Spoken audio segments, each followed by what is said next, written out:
mulai lebih aktif baik di sosial media maupun di kehidupan nyatanya gitu.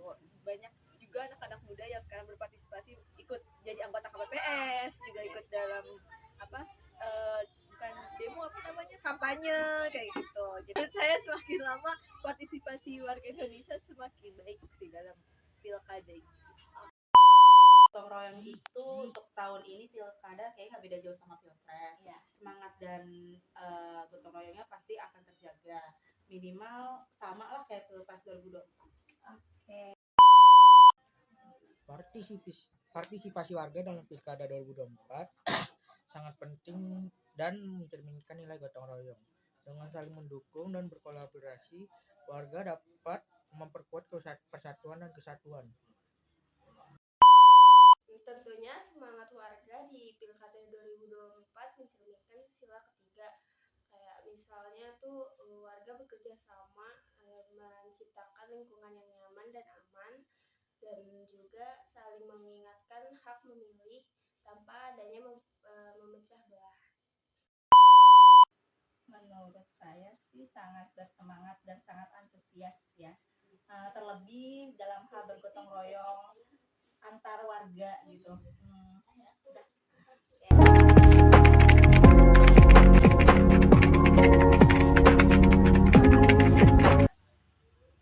saya warga sudah cukup adil dan menghargai hak pilihan masing-masing sih. Walaupun mungkin ada sedikit sila pendapat gitu kan. Kalau di sosmed kan suka sering banyak ada yang berantem gitu kan. Tapi ya udah, itu bukan sebagai saling menjatuhkan, tapi malah saling beradu argumen kayak gitu. Menurut saya sudah hampir 70% warga sadar untuk menjalankan hak dan kewajibannya sebagai pemilih. Kesadaran warga dalam menghargai hak dan kewajiban sebagai pemilih masih perlu ditingkatkan. Masyarakat harus diajaki untuk memahami bahwa setiap suara memiliki dampak dalam keadilan.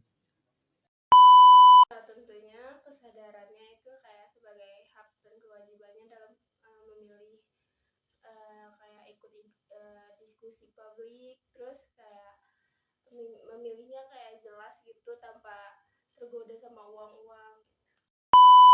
Masih sekitar 70% ya, karena masyarakat juga butuh aksi nyata dalam bukan sekedar janji.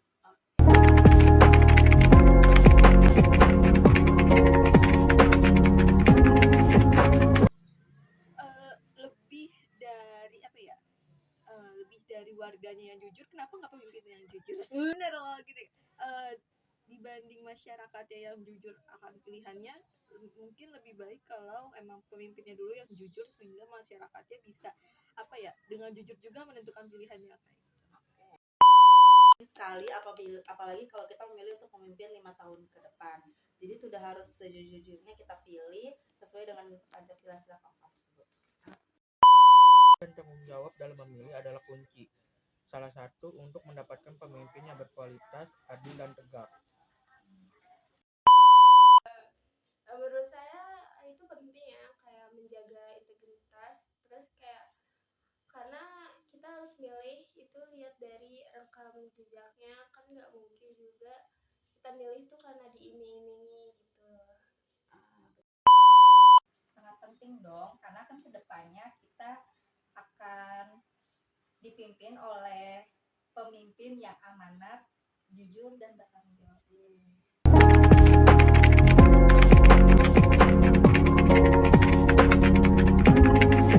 Cermin, tapi menurut saya masih belum sempurna ya, karena masih ada beberapa poin yang udah sesuai dengan dan nggak sesuai dengan prinsip-prinsip Pancasila itu sendiri gitu loh. Nggak cuma sila kedua, tapi mungkin sila 1, 2, 3, 4, 5 gitu ya. Kalau sudah tercermin sih untuk pemilih untuk dalam semangat ikut pilkada.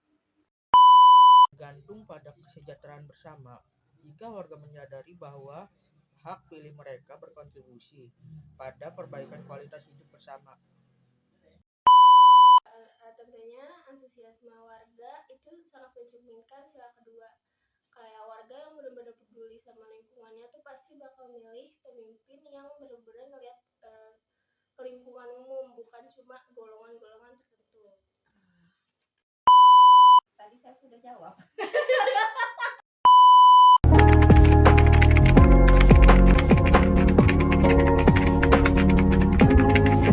Saya konsep pertama itu kan ketuhanan yang maha esa, dan itu saya kental banget sama hubungannya dengan agama. Moralitas dalam pemilu dan pilkada sendiri, menurut saya konteks agama justru malah ditinggalkan gitu loh. Jadi kayak moralitas itu lebih ke moralitas untuk sila-sila 2, 3, 4 atau 5 gitu kan, bukan sila yang pertama. Jadi mungkin moralitas itu dipengaruhi Pancasila tapi nggak spesifik di sila pertama.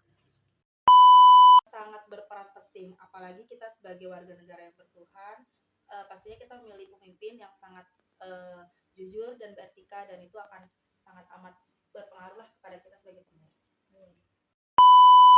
Sila pertama Pancasila dapat berperan besar dalam memotivasi warga untuk berpartisipasi dalam Pilkada 2024. Kesadaran akan nilai-nilai spiritual dan moral dapat mendorong warga untuk bersikap etis dan bertanggung jawab, adil dan tegak. Sila pertama tentunya sangat penting untuk menjaga etika, sepertinya kayak menolak hoaks dan menolak fitnah. Terus kayak kita tuh bisa memilih pemimpin yang punya tanggung jawab moral sesuai ajaran agama.